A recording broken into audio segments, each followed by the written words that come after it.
yeah, we started this. We opened this up 3 months ago. Right. And yeah, and we're building spot houses, which are homeless spot shelters. So we've got a lot of people that are out there that are living in tents or in cars, broken down cars, mobile cars, tents. It's a pretty rough life, and we're looking for multiple layers of which housing and shelter can be provided.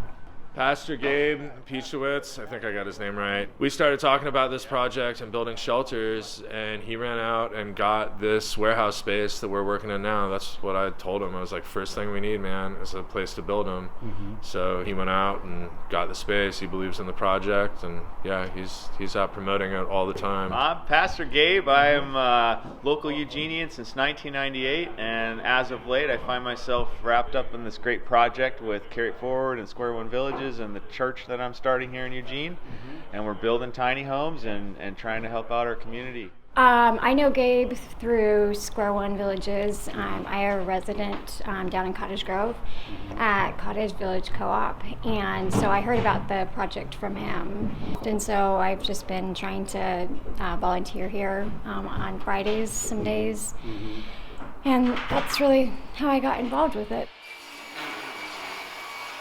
And then I dove into this. This is my own project that I designed with designer Alicia Ginsberg. We started getting into shelter solutions and how we could build a better homeless shelter, and this is what we've come up with.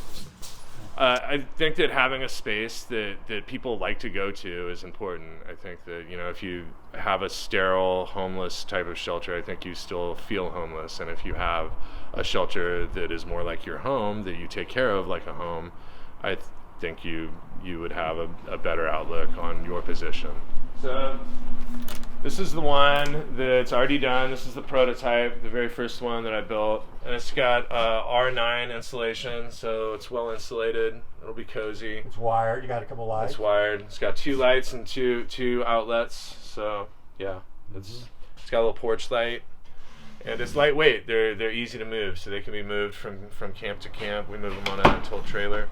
Nice, man. Yeah, it locks up. It's got defensible space, so you can feel safe and secure at home. It's the biggest blessing of my life, hands down. It's my first house, my first home ever. I want to cry happy tears all the time, and it's so important to have that home and that safe place. You've got to have space to flourish, and it's just the way we have structured it here in Eugene. It isn't working anymore. It hasn't worked for a long time, so it's time for programs like what Gabe is doing here to get things in the right direction, and I'm happy to help. The next step that we're going to try to do is we're going to try to build an ADA, or Americans with Disabilities Act one, so a wheelchair accessible one, and that's big on everybody's list right now.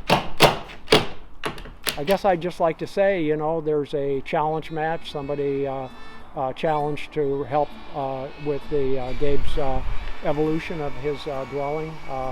Somebody donated $5,000 and said that they'd match an additional $10,000 dollar for dollar. I'm encouraging people to help this process and carry it forward.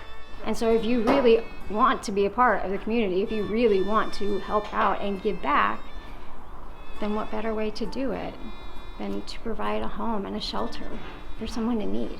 Don't wait, do it now, and I'm so thankful for folks like you that are going to get involved by contributing financially, because truly you are now part of an amazing story unfolding right here in your own community, and I'm blessed for it, and I'm so thankful for you. So please donate to our program. It'll mean a lot, and it'll help people out. Cool. Well, thanks for your time today, man. Thank you, bud. Later. See you next time. You bet.